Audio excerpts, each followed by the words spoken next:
You're listening to Distraction Therapy with Rob Watson. Conversations about how we find meaning in our lives and what it's like to be part of a meta-modern world.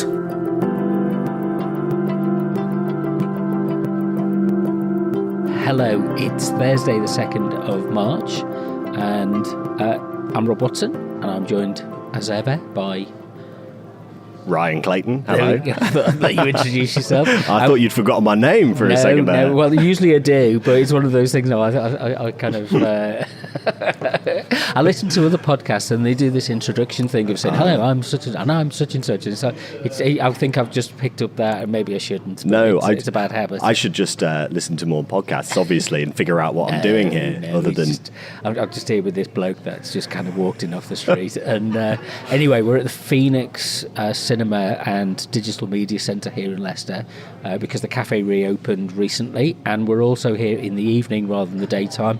And another first, I think this is the first time we've done anything where we've had a pint. I think it is, actually. So I admit to I've got an IPA and you have a lager, yeah. And they're in very jazzy glasses, which I must remember to take a photograph of, actually. And I thought you were going to say take home. No, well, I mean, that might come at another date, but let's take a picture of the glass.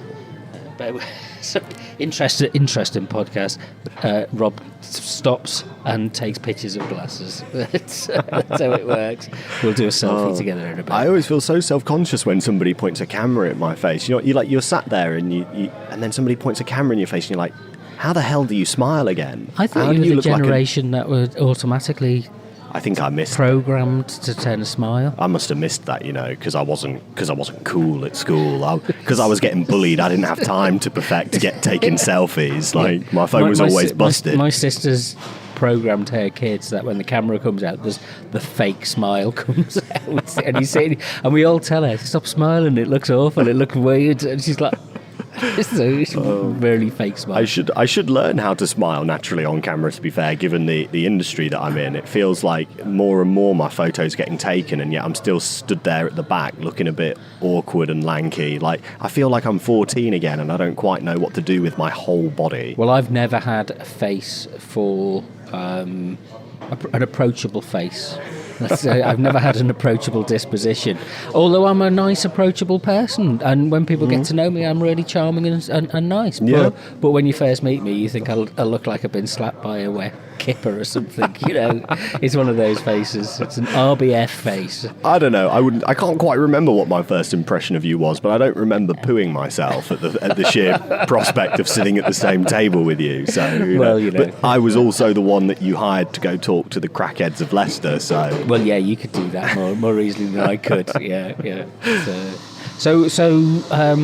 I was thinking kind of the direction for future podcasts really was, and it's a broad, it's an idea that I think has a broad scope, and it's something that kind of, I think, reflecting on what these have been about. I think it's the 60th.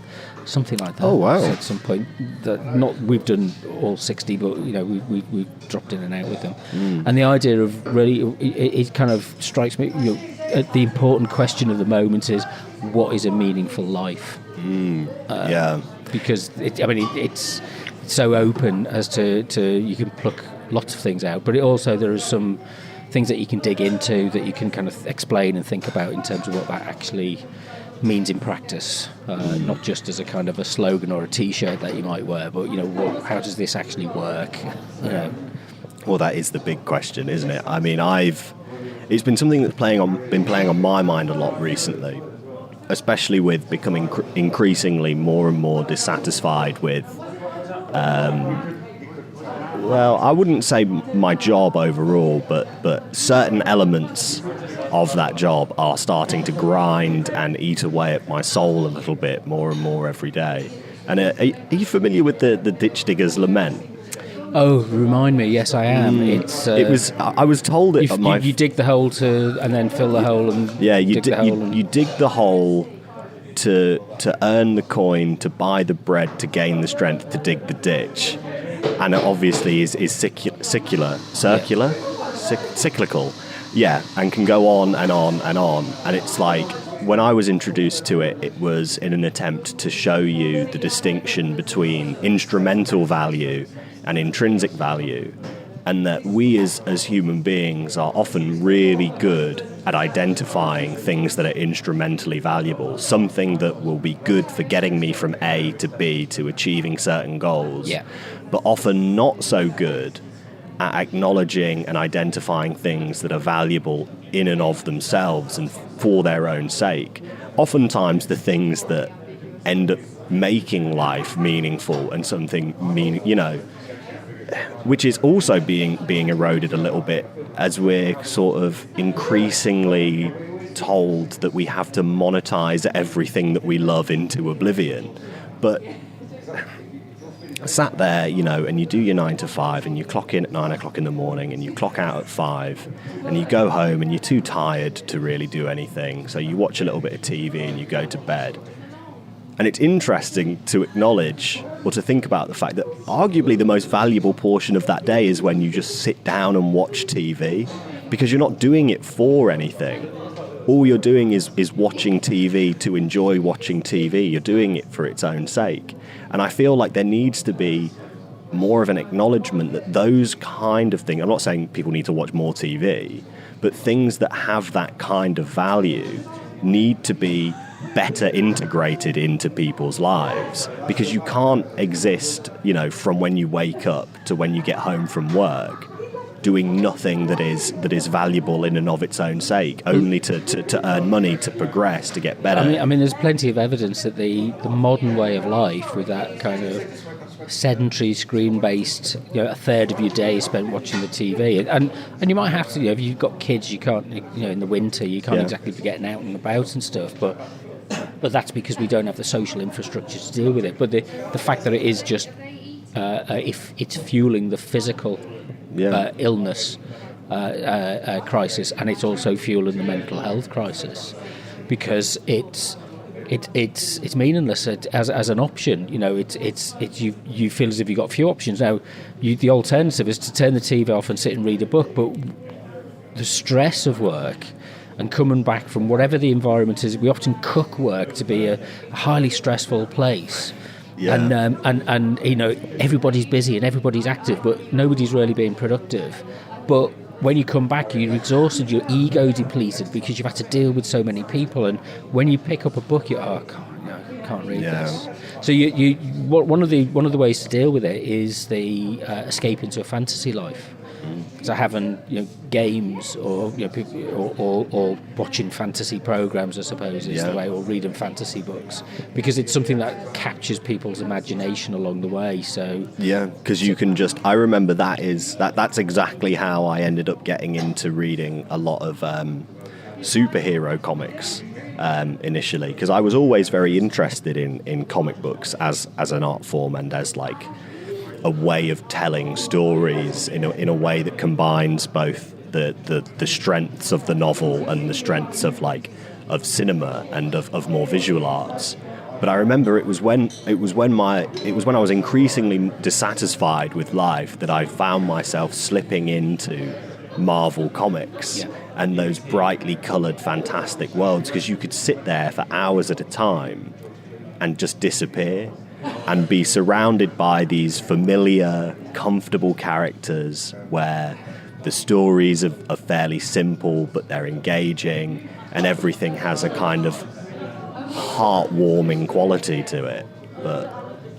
Well, it's also different, the difference, the way introverts and extroverts react to situations. So if you're kind of more introverted, you're not likely to sit at home in the evening and say, I really absolutely have to go out and stand in the pub and talk to other people and be around other people, because you don't like being by yourself. Whereas if when you're tired as an introvert, all you can do is stay at home and recharge your batteries, and you don't want to be around other people. But you've then got to create the space and the environment whereby you are nourished creatively. And it's things like, I've started doing, not very well, I tried to do this a couple of years ago, doing mandalas. those not they're not paintings, are they? But the works of art that get swept away once you're done with them. No, it's like you can do it with any kind of media, any pencil, paint, wherever it is. I just use pencils at the moment. It's just in a notebook, but it's the Indian one where you've got it's the circle. So you've got this like an infinity pattern. So you do a circular pattern, and it starts from the centre, and you work your way out. And I started doing them when I started doing them. I was doing them with drawing the circle with a compass and a prescriber and rulers and things like that, and getting these geometric shapes and patterns. And then I saw somebody on YouTube do it, and they said, "Oh no, just do it by hand. Don't use, so you work it through and you build up a pattern." It's just one of those ways. It's supposed to be quite therapeutic as a way of just taking some time out, like colouring books and things like that, because you're not looking at the screen. Knitting, a lot of people knit and do that kind of thing because you're doing something active, or you'll end up making matchstick models or something, but you lose yourself in that space, and that's okay. But whereas the screen-based culture is very much about it's the bombardment of information. Yeah. So it's kind of I have a real challenge at the moment of rationing that, because there's nothing more annoying than saying, okay, I've finished my work for the day.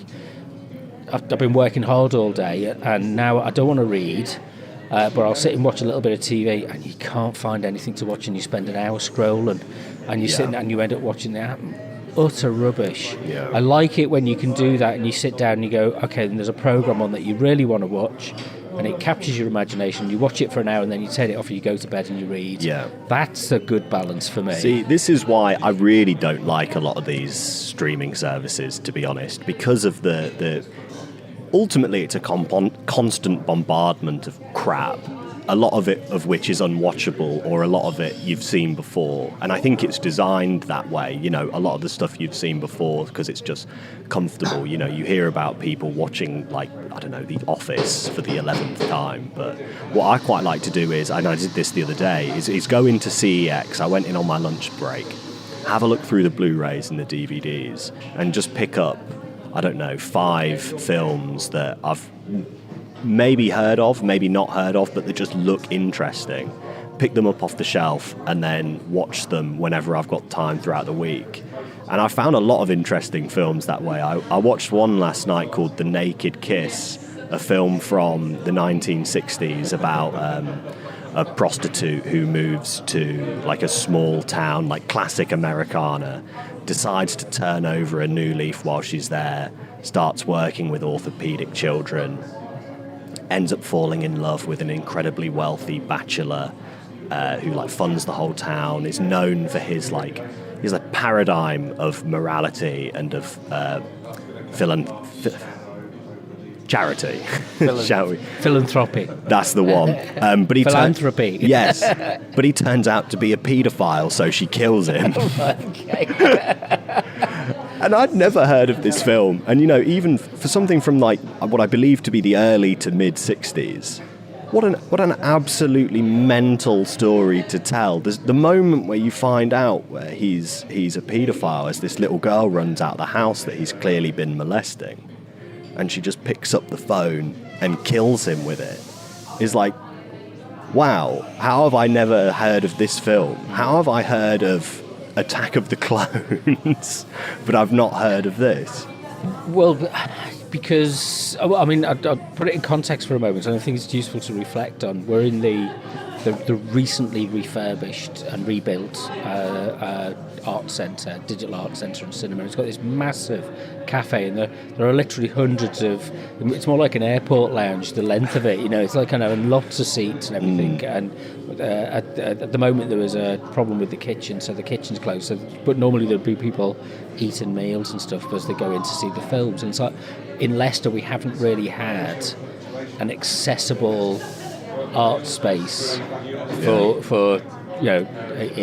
people to come to see a movie, have a chat, have a talk, and do something. And so maybe that we shift the podcasts permanently to one evening a week rather than, so it's that opportunity. You finish work, you've got something. It's like people go and play badminton, or people go to a pub quiz or something like that, or it's like, well, people go to make a podcast or something. Maybe we should come here and watch a film one week and then talk about the film afterwards. Well, yeah. I mean, you'd have to choose it to make sure it's something interesting, because I'll choose something nonsense. Half the time, I've absolutely no idea what I'm talking about. You do a passable impression of it, but at least you watch stuff. I mean, I don't have the attention span. That's my problem. It's like but when you're in a cinema, you're trapped there almost. Yeah, but I do know here I can get up and come and sit outside if I don't like it. If I get to that point, I have this terrible thing of kind of. That feeling of, you're being manipulated, it just drives me mad. And it's like this could be better. We started to watch a movie that's on Netflix. It's something about a woman who is a school teacher or deputy head teacher in a private school in some perfect town, and it's she's suppressed her black identity. Can't remember what it's called, and then she sees this caretaker comes in, and he's a black guy, and it kind of sends her off into this. And I got kind of about a third into it and thought, I don't like this. Yeah. And I just can't stop watching it, because it was like, it wasn't because it was just the way it was set up as a manipulative. We figured out that the way to kind of, it was artificial. Yeah. You could see the artifice, and I kind of need maybe a re-education in terms of film cinema and stuff. And we'll have a massive. I'll curate a list, Rob, and we'll work our way through Kurosawa? the list. I watched a thing on YouTube where it showed somebody went into his. I mean, I did film studies as part of my degree, and it bored me senseless. People sitting there talking about kind of shots, but the movements and the way he does shots and things like that, and they assembled it and put it together in like 10 minutes of saying this is how he does it and this is why it's good, and they compared it to a scene from the Avengers, and he said this is rubbish, this is how you should do it, and you can see why he's so influential. I was like, okay, maybe I need to just go back and it's like classic books. Go back to, if you're not happy with it might just be that modern films are rubbish, and what you need to do is invest in going back to some more kind of decent classic films when the genre was developed. Yeah, personally, I think that there's a lot of really interesting, really good films out at the moment, but the problem is finding them. You are in an art cinema. Yeah, before I came here, I had a look at some of the stuff that was on, just to see I wonder what's on at this cinema.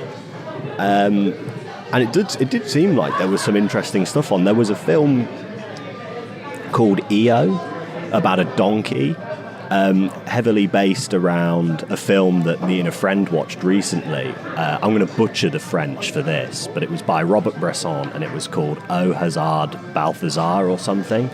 And it's about this gentle, kind, innocent donkey and the various owners and people that it gets mistreated by. And you sit there and you watch the film. There's very little dialogue because Bresson was known for his minimalism. And as you watch it, you keep watching it, and you realise that the donkey becomes a metaphor for Jesus Christ, which was a turn up for the books when we watched it, and it was almost like this donkey suffering for our sins. And I turned to my mate and I go, "Is the donkey supposed to be Jesus Christ?" But so stuff like that would be potentially quite interesting to go and see. There is actually a Japanese film festival on, so.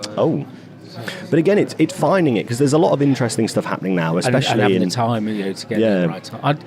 Our fantasy cinema that you talked about, you wanted to set up, was this, a rolling screen that kind of starts at 10 o'clock at night and finishes at 6 o'clock in the morning. You just one old classic movie after another. That'd be great. That would be fab. That would be fantastic. But time I think is a great sieve for the bullshit, because a lot of the stuff that got put out, let's say in the 60s or maybe even further back, like the 20s, that wasn't very good, is just simply not remembered. Like the copies have been lost because nobody gave enough of a damn to keep them and to make sure they're preserved. But the stuff that does still exist, you know, you pick up a film and you see it's from the 1920s. There's probably something interesting about it because somebody's thought to preserve it. But there is also an element that you kind of feel as if you, to be part of this society and find your niche in that part of the society, is that you somehow have to be, how did you describe it? You know, you kind of have to be tuned into that. And you have to be somebody who's, you know, I'm really discerning and I'm really smart. And it's like kind of actually, you know, not many people have ever been that way inclined. Yeah. There are very few people who are those, you know, kind of cultural bon viveurs. Is that the word? It's like kind of, you know, they can tell you about everything, you know, theatre, what's going on in this, what's going on in that, and you kind of feel, God, you know, it's like, is that an impossible dream, or am I just living in the wrong place? It's the fantasy life you'd like to have had. Yeah, I don't know. Maybe I'm living in the wrong place. Well, there is potentially that. That's a running theme. But I don't know, it's difficult because I found that, you know, I used to know a lot about film, and I used to be in, like, online in particular in those kind of circles, and I used to have, and at university especially, I used to have friends that were into film, and I used to know people that knew a lot about film. So you not only it's did you the community that matters. Exactly. Community around it that matters. As a result of that, not only did I learn about a lot of great films I had no idea about from the past, but you kind of learn what's interesting that's coming out and the things that you might not have heard of. Like, I remember going to like a film festival at university and seeing a couple of films, and like you know, films from Germany, films from Asia, whatever, all over the world that were really interesting. But I've never heard anybody talk about them since. But they were great films, and it's because I'm no longer in those circles. Well, you also now you I suppose you kind of have to set up your film club, and you know, your discussion circle, and bring people together. You're going to have to borrow the podcasting equipment and bring a group of people in at the cinema, and so we're going to have a film, you know, like a book club, but it's a film club, but we'll sit and record it or something, and have a group of people sitting around sharing their views on it. But you have to put that in place, and that you know, a lot of the time I think you've got to be made to feel welcome in a space and a place to do that, and that, you know, what you would hope is the role of an art cinema or an arts, you know, an arts event place. You would hope that was would be part of the way that they do things, to bring people together, and so we're going to go over to Nottingham in a couple of weeks, aren't we, to go to a sound event, which will be new to both of us, but it's like you've got to make that effort to go somewhere, and part of it is to have some conversations with people and figure out what's going on, and figure out, is that something interesting, and it's those little things. I think you have kind of got to make the effort, but there's nothing worse than when you do want to make the effort and you say to your friends or the people that you associate with, oh, do you really fancy going to see this film on such and such a night? And they go, oh no, I've got 10 episodes of Big Bang Theory to get through that night. Yeah, that is something you've just... Please do something more interesting. You've just reminded me as well of something that I've found particularly infuriating, is when you talk to people and say, oh, I don't watch films. And I go, well, why not? Like, well, at best, you can find a really interesting film for 90 minutes. Like, yeah, that's just a lot of time. I'd rather sit at home and watch, you know, my Stranger Things or whatever. I don't know if it's any good or not, but... And they'll sit there and they'll tell you that they sat there last night and watched 3 episodes of Stranger Things at 50 minutes apiece, and you're like... longer. Yeah. Going on for like an hour and 20 minutes. Like, I'm sorry, it's a movie length. Yeah. I'm sorry, are you taking the mick? You won't sit down with me for let's say an average of 2 hours, but you'll sit there for 3 or 4 and watch. Well, I think TV it's show. Also because the consumption mode. So when you go to the cinema, you're kind of having to be attentive to it, and you're expected to come out of it and they're gonna want to know what I thought of it, and because you know you like the conversation as much as you like watching the film. Yeah. Whereas when you're sitting at home watching Stranger Things, it's a private thing, and you're sitting in your pants or your pajamas, and you don't have to explain anything to. It's that guilty pleasure. You can kind sort of thing. exist in a limbo for about 5 hours. Yeah, where- and film culture can be very intimidating. People who know lots about films and have got better taste than you. Definitely. That kind of whole taste culture that's wrapped up in. Whereas TV Yeah. is the opposite. The TV is I have trouble with the trashier type of stuff. So at the weekend I went to Liverpool to visit my mum, and she watched. We didn't watch a lot of TV, which is good because there's very little on that we wanted that was worth even flicking through. But it was what did we watch on the Friday? It was Death in Paradise. Okay. And which was really rubbish, but I think it's meant to be rubbish. Yeah, I was going to say I've seen the Really badly acted. the odd episode, and it feels like a lot of stuff on the BBC is sometimes, where it's just like it's not good, but it serves a purpose. Yeah. And the purpose is you can sit there, and it's more about the it's in that nice, it's on that nice sunny island. Nice mood, yeah. And my mum likes it because it doesn't not violent. It doesn't, the characters are a bit stupid. She knows it's a bit fake. You see the sets wobble type thing. Yeah. She knows all of that. Then on Sunday we watched Call the Midwife. So I listened to a podcast while she watched it because it's not my cup of tea. No, weirdly, my dad loves that show. And I don't know entirely why, but I think it's the period setting that appeals to him, as it does, I imagine, a lot of people, because where are they about now? The 60s? I don't know, but he's like, he was like, oh, I was a kid back then. This was around when I was born. This is what things were like when I was tiny, and it's like. I've seen media from the 60s. I know what the 60s look like. we had cameras there. Yeah. So I don't know. But again, that serves a purpose. The other thing we watched was we watched the movie on Saturday night, which was We've Got a Ghost on Netflix. I've never and heard the trailer was something like that. We've got a ghost, and it's about this family move into this house. And there's a young lad in there who's a bit dissatisfied with life and 16 years old, and he discovers that there's this ghost in the attic, and he befriends it. And the trailer does no justice to the film whatsoever. The trailer makes it out to be some kind of comedy caper, and it's not. It's actually quite a serious, emotional film. There's resonance to it, which we watched it. We saw the trailer and we thought we don't fancy that, so we put it on. Just to have a look, and it's like actually it was all right. It was kind of quite, it was reasonably, passable. I'm not saying it was the greatest film I've ever seen, but it was much. It kind of was better than my expectations. Sometimes, to be honest, for that. I was going to say sometimes that's the best you can ask for. Yeah. Like the amount of times.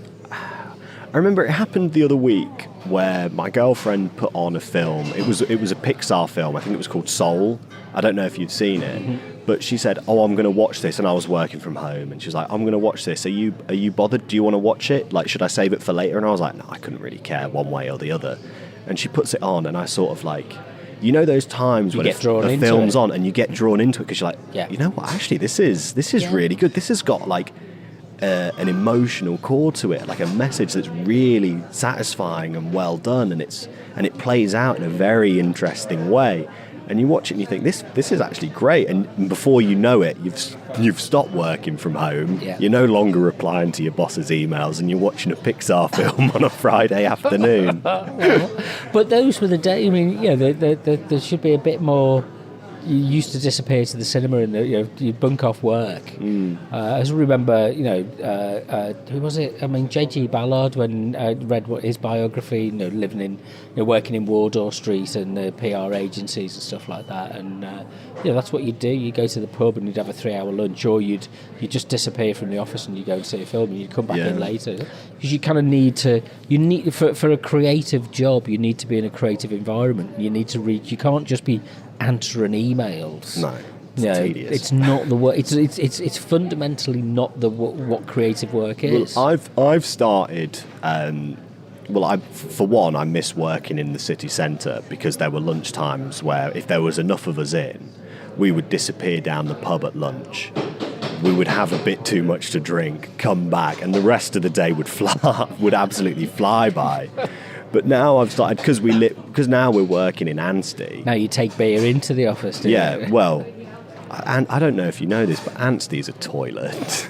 There's Well, you're from Leicester, I'm not, so you can say that. There's absolutely nothing there, and it's filled with old people that are just they're not moving anywhere nearly as quick as they should be. They're on death's door. Move a little quicker, have some urgency about yourself. You might have minutes left. You will be there one day complaining about the disrespectful youth. Yes. But no, so now what I've taken to doing is either taking a book with me and reading that at lunch. I've started reading a book that came out, I believe, this week or last week, I can't remember, about... It's like an academic look at Judge Dredd in relation to policing, right? And how a lot of the themes and recurring motifs of Judge Dredd have rather alarmingly predicted the direction that policing is moving in. Yeah. And when I'm not answering emails and when I've got a spare second, I'll also just sit there and you pull up Stanford Encyclopedia of Philosophy and you think, well, what do I want to brush up on today? I fancy reading a bit of Sartre. Let's bring him up. Let's pull up a bite size. Yeah, or let's pull up an old interview with Heidegger. Presenteeism, is it? Basically, a lot of the time I'm there, but I'm not there. Yeah. I'm not working. I'm just. If you show your face, I've found that if you go into the office every day, you can get away with a lot more than you can get away with if you're working from home. I was having a look the other day. Maybe not quite a Pixar movie, but... Yeah, you can't get away with that level of stuff, but even then I feel like you have to send more emails so you become visible. Yeah. Because everybody's copied into these emails. Should I be admitting this on a podcast that people might listen to? This is standard work in life. If you don't say it, I'll say it. You have to... Really, it's all about appearance. If you appear to be there, and if you appear to care, and if you appear to be good at your job, nobody really cares if you actually are. I'm terrible at my job, Rob.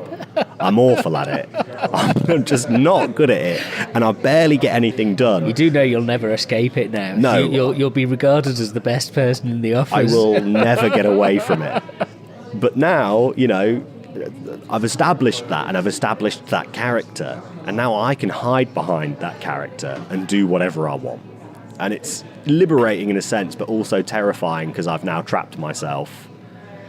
Well, yeah, I can see. Yeah, maybe that's where I've gone wrong because I've always taken work seriously. I have that kind of work ethic of, you do the best that you can, and you try to achieve something. Yeah, well, I'm not your generation, you see, so. The generation I learned from were hard-working, studious, industrious, that kind of stuff, not slackers. This is another thing that I found interesting and that I've been mulling over recently, because my absenteeism has been as I've noticed Your it. presenteeism. Yeah, my presenteeism, my ability to be there and not do anything. I've noticed it a lot more in myself, and I remember lockdown in particular, when we were forced into our tiny little bubbles and we couldn't do anything.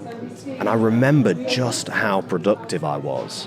I remember the incredible work ethic I had to write and just keep writing and keep learning about writing and keep improving and putting the stuff back. The amount of poetry and short stories and scripts that I wrote and tried to shop around to various literary journals, magazines and independent publishers was insane. I mean, I still have a ton of that stuff on my hard drive from the 1 year, just a simple 1 year period, and it's filled with stuff that you can see progressively getting better and better. And I look at that and I hate myself because now I'm stuck in a job where I'm just going through the motions and as a result don't have the energy to continue pursuing that when I get home. But I think, it's... Yeah, but it's... I mean, see, I actually had the contract. I had a job when I was a lecturer, and particularly when we first started, that was just great fun. Because I was learning all this stuff about media technology and the courses we were teaching, it was like I couldn't get through stuff fast enough. It was like this huge, I just wanted to be a sponge for all these. I was trying all sorts of things, maybe too much, and I kind of burnt myself out a bit. But it was, you had this opportunity to just kind of experiment and try lots of things, and somebody would come along and say, "Oh, there's this new kind of camera. Oh, we're getting one. What can we do with that? Or we're thinking of setting up a studio. Do you want to set up a radio studio? Yeah, that sounds brilliant. And you just did all this stuff. So it was very activating from that point of view. Yeah. Little time for reflection, because I didn't really learn the skills of kind of reflection until much later, and the kind of process of absorption but it was fun. But then at the weekends you kind of you were just depleted, you were tired, so it was often the case of just resting at the weekends. So chilling out with Star Trek or something like that, and watching that on DVD at the time was acceptable. It was fine. Or I lived in Melton Mowbray at the time, so I was getting out for walks and things, which made a big difference. So getting one of the things, and certainly when the nights get lighter, so when you finish work, have a bite to eat, go out for a walk, go and listen to a podcast, go for a walk or something, and don't, for an hour or something, just break it up. There are other things that we can be doing. And I think it doesn't help with the urban environment in Leicester. I'm not sure it's like where you live, but it's particularly, in recent months that I've noticed, this year, as you say, the lockdown was great because of the vastly reduced traffic levels, but now it just seems congestion and pollution everywhere. Yeah. It's just awful. Well, I was naive enough to believe, because I came from work, I dropped the couple people off that I was given a lift to, and I thought, I've got the time, I'll go home, it won't take me long to get in.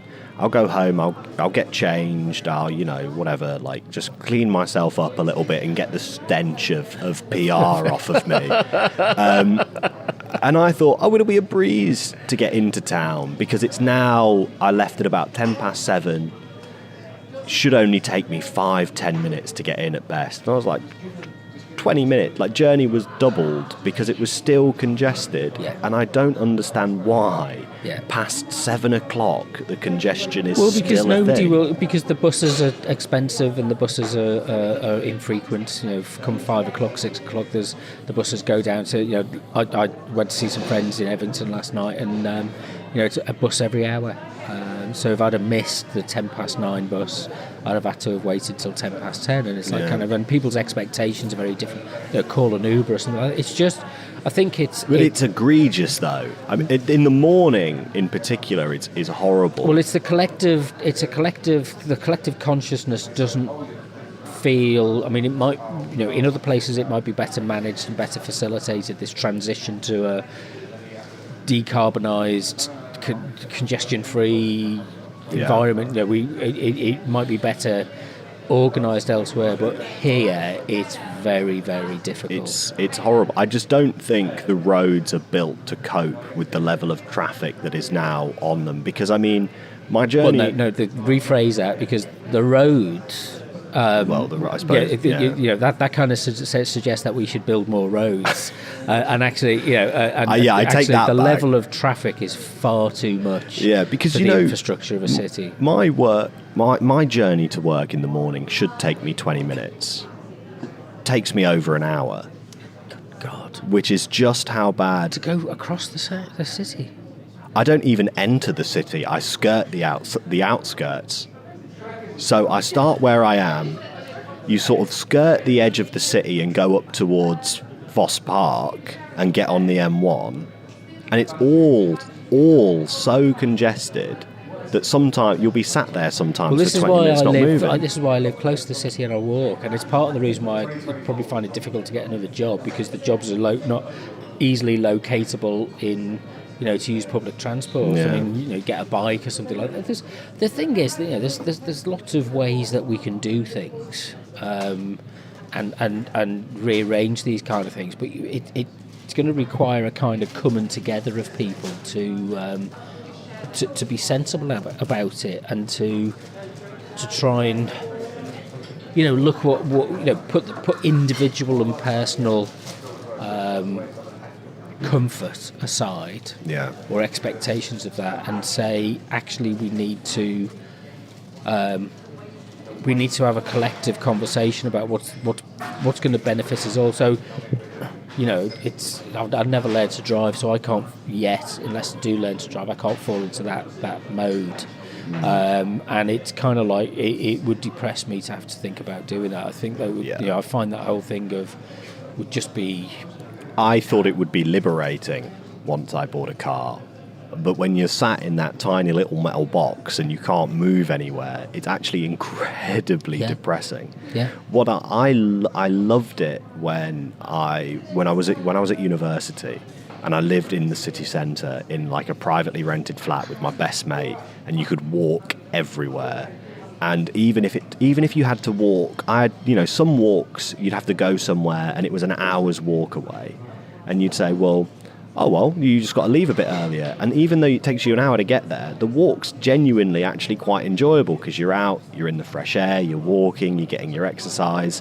Best case scenario, your friend's coming with you and you get to have a decent conversation for an hour with your friend as you get there, and the same on the way back. Well, there's the pushback, the right-wing conspiracy pushback against the 15-minute city idea, which, I mean, we're actually sat next to Adam Clark. He's on the table next to us. Do you know him? No. He's one of the deputy mayors in Leicester. Oh. And he, I'm not going to interrupt them, we're having an evening out at the cinema with friends, but he's responsible for the transport and public transport infrastructure and the environment, I think, is his brief. So he's the guy who's led on the rebuilding of the bus station and putting the cycle lanes in and stuff like that. And but it is a kind of there's this pushback against this idea of 15-minute low traffic neighbourhoods and 15-minute cities, because it's a denial of people's freedom to drive around in their car.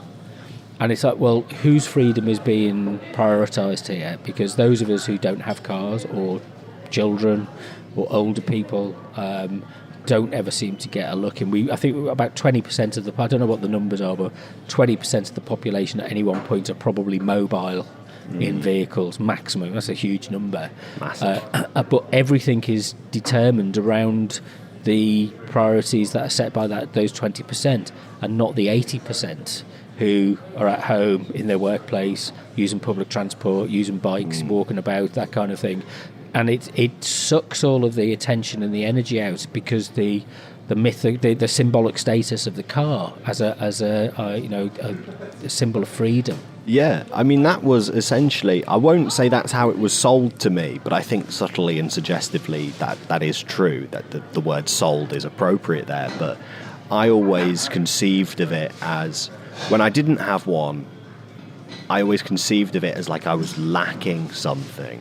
You know, I couldn't easily, from Preston, get down to Leicester without catching several trains, which in itself, in retrospect, is quite an enjoyable experience, and having that time to sit there and read. Do you know what you can't do on a 4-hour car journey? Read. Yeah, you can't enjoy yourself at all. And people keep doing this, and it's like, you know, okay, the rail network is not as functional and purposeful and meaningful as it could be, and it's expensive in this country, so it drives more people into perceiving that their car is the better option. And it's like, well, unfortunately, until we kind of unpick that and take, you know, it's dealing with the perceived symbolic importance of that independence. Because I mean, you know, there's times I've thought, it would be great, and I feel trapped in the city sometimes because the public transport isn't so good to get out and go and enjoy yourself. Yeah. You've really got to make an effort to get across the city, and the buses are really. When I went up to Evington, I was sat upstairs on the bus and literally getting thrown around from side to side. It's uncomfortable, and there's so much traffic parked on the roads that the bus can't get through, and it's, you know. And buses are horrible to read on as well, because and we've got these double deckers, and they're 60 years old, 100 years old technology, with a big bloody diesel engine at the back of it making a load of noise. Yeah. We haven't got trams, we haven't got the tram buses that you get. You know, the furore in London when they brought the bendy buses in. Because oh no, we want our double deckers, but they're just impractical, and they're horrible experiences to be on them. I used to love, when I lived in Nottingham, I used to love the trams, because I still couldn't drive at the time, and I lived in the city centre, And if there was somewhere outside of the city centre you wanted to go to, like my girlfriend at the time lived, I think it was Clifton, you could just get on a tram and you'd be there in about 10, 15 minutes. Yeah. When, like, that's it. I mean, you could walk it, but it would take you a hell of a lot longer than 15 minutes to get there, and it makes everywhere. Well, it's within also the social scope. democratic as well, because rich people and poor people tend to use trams when they're introduced. And there was a statistic I heard the other week, which was that France, I think, has 40 towns and cities have got trams, whereas the UK has got no more than 3, 4 or 5. Edinburgh, Nottingham, Sheffield. I've seen trams in Birmingham, Manchester, I think. Birmingham. Yeah. Although I don't see anybody using them, or rarely see them about. About as many as I know. There might be with Blackpool, obviously, and they're expanding the tram network. Yeah, of course, yeah. But it's not widespread, and the reluctance to invest in a tram network in UK cities is just left us way behind. So. Yeah. But it's interesting, though, because, I mean, you asked at the beginning of the podcast, what does it mean to live a good life, meaningful life? Yeah. More trams, better cities for walking, get out of your car I a think bit more. more opportunities for social contact, and that privatisation into the car, even though you're listening to Radio 2, is no way that you're having social or a podcast or whatever. I'm always annoyed when I'm in my car, so I put Slipknot on. I put some heavy metal on. Well, maybe that, maybe that's depressing. Maybe you should change it to some Bacharach or some. Some Carpenters or something. I did go through a phase of listening to BBC Radio 4. There was some stuff on there that was quite good, but also some of it, I don't know what the right word is, but it felt very like it was pitched towards a very certain and particular sort of person, and that just wasn't me. Yeah. Yeah. I mean, I'm driving around in a car and listening to the radio. It was, used to be when I was teenagers, friends had cars. It was great fun, but it just never appealed to me as a kind of. It just seems like a drag, now. And even now, I have no inclination. Maybe I should have done. Do I regret not learning to drive? Well, the world, it was a good decision at the time, but the world has changed around me and not changed for the better. Not changed with you in mind. No, quite, exactly. So, but it's just, I don't know, because obviously, I've sat here for the past however long it's been and well, not spoke fondly of having a car and being able to have a car. But there are certain advantages because of the way in which... When you fancy a KFC and you can just drive around and get one. Well, you don't even need to do that now with Deliveroo, do you? You can get it delivered straight to your door for maximum laziness. But it's like, the way in which it feels like things are structured, you almost need one. Like, I remember I had I'd booked some time to go see my friend. We were all going to meet up because, the ones I did my master's in philosophy with were all scattered across the country now, and the midpoint is basically Sheffield. And we'd all decided one day we'd all go to Sheffield, we'd have a good time, we'd chat philosophy or whatever, and we'd make a day of it. But on the day we'd booked, long before it was announced that there was a rail strike, and it was like, the last train back's at about 4 o'clock to Leicester. Forget it, I'll drive up, I'll drink a little bit less, or I'll sort out an Airbnb. And just being able to have that car to drive up there was a blessing. You could hire a car for that. You learn to drive, you hire a car, you don't need to own one. And you live in a city. The UK has, Germany apparently has a higher level of car ownership, but a lower level of car use than the UK. Okay, interesting. So you use it. So because the public transport's good, you don't need to use it for local journeys. But if you want to do something like, it is cost effective to take 4 people to Norwich in a car than it would be for the train, or the flexibility to go and visit and go to see other places.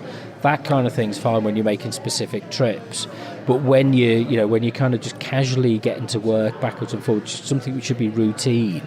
That's when you need an integrated network of public transport. If there was a good bus route from where I am that went to Anstey, I would not be driving right now. The only reason I bought a car was because my job relocated to somewhere that was almost inaccessible for me via public transport. But the tram or the bus is not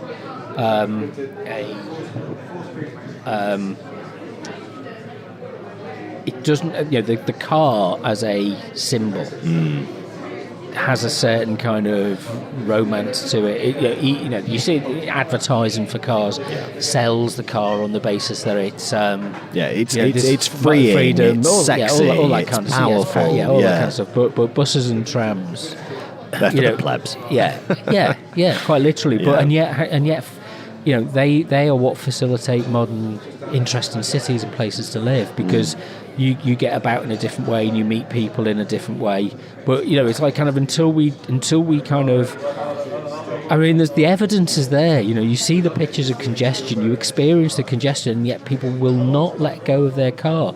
If you took out the ring road and put a tramway around it, just half the one of the lanes was converted into a tram, the other one was cars going in both directions. That's fine. You can do that. So you're not eliminating the cars, you're just minimising their use, and you're using the rest. You get around quicker, and it could be cheaper, and more people could could travel more quickly. But we won't make that. What is it that's got that hold over people to say? When do you reach the point where enough people say, this is really bad and we need to change what we do? Yeah. Why is the symbol of the car so powerful?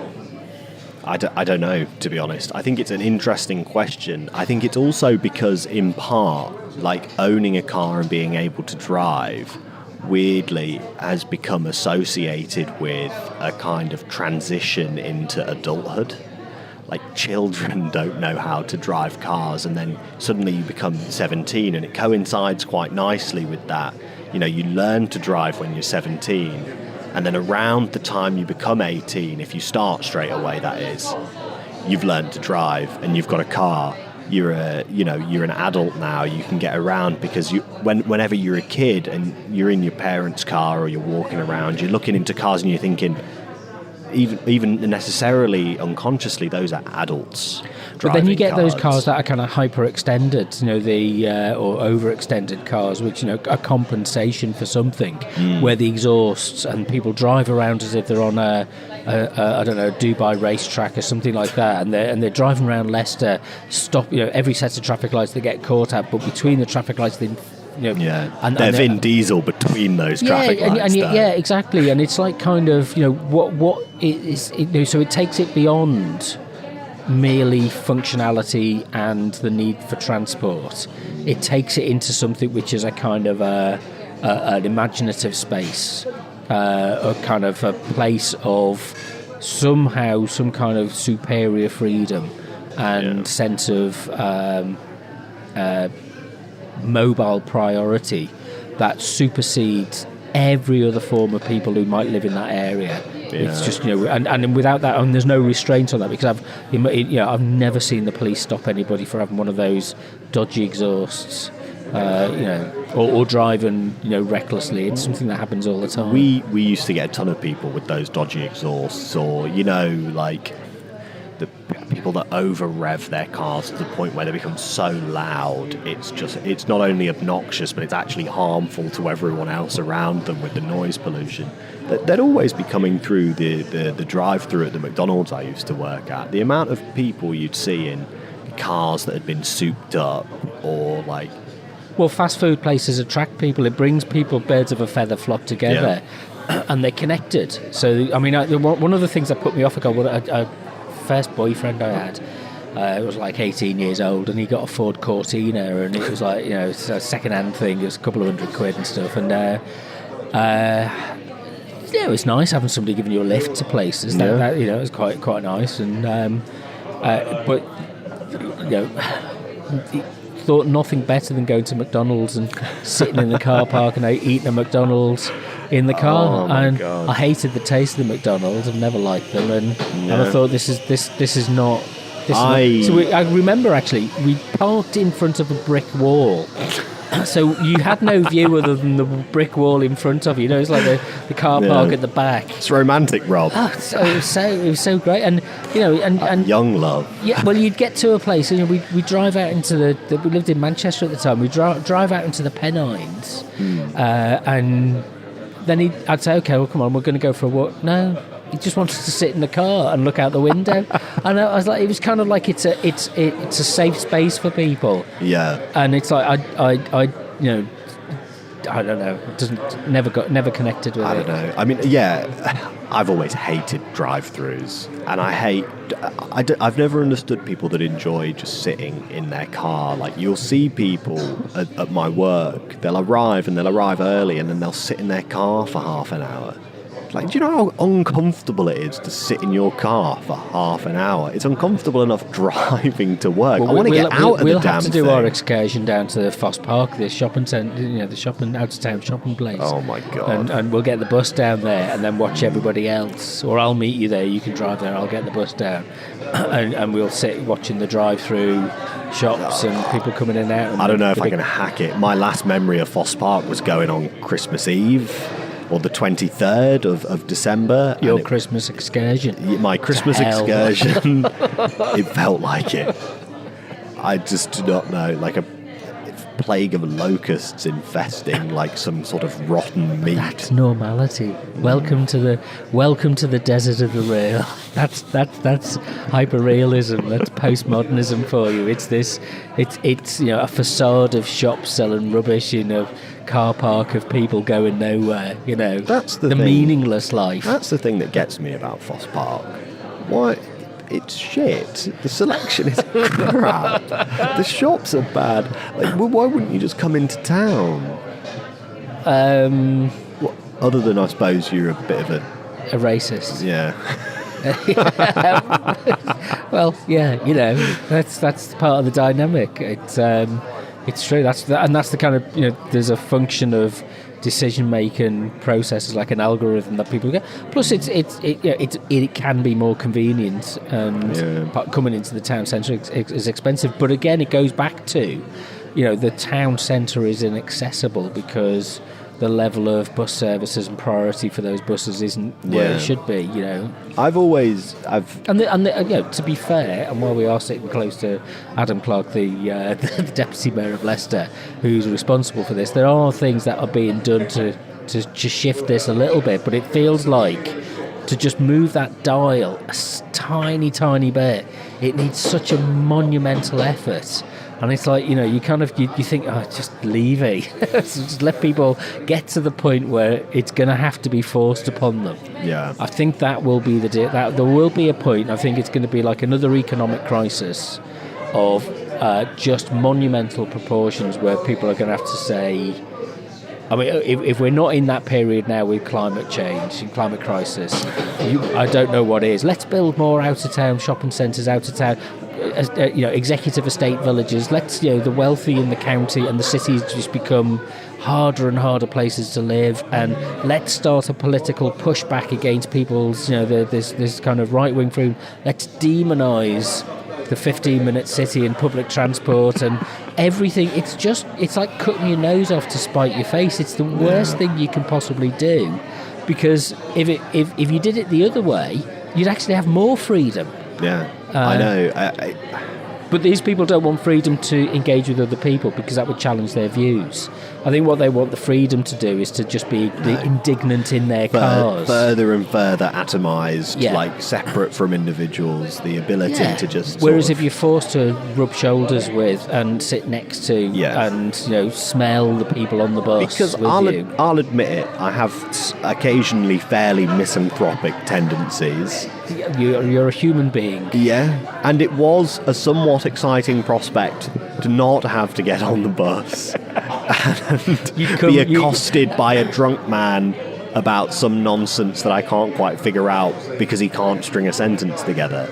Do you know what I mean? But at the same time, and again, it's almost like, you only recognise... See, I get buses because I think it's what keeps you grounded. It keeps you aware of the real world. And when you go into your car, as you've said, you go into this fantasy bubble, and everything's the news is piped into your car. You hear it on the radio or your podcast or whatever it is, but it's piped into it. When you sit on the bus, they're real people. They're your real citizens, your fellow citizens sat next to you.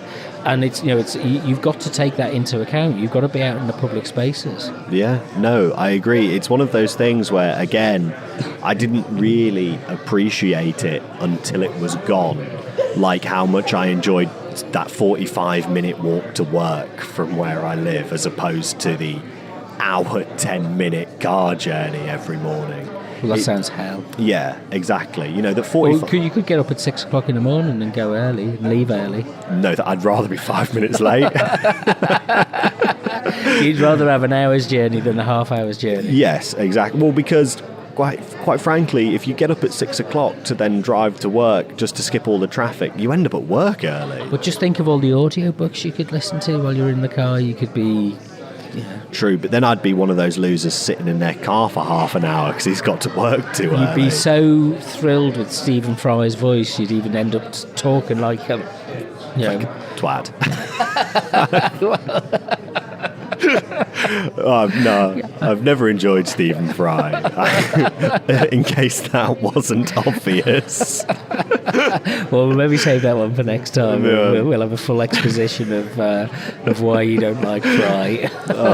Yeah, it can come right after that, when probably James Cameron releases a new film and I go off on one again. But, Is there anything that we haven't talked about that you want to talk about?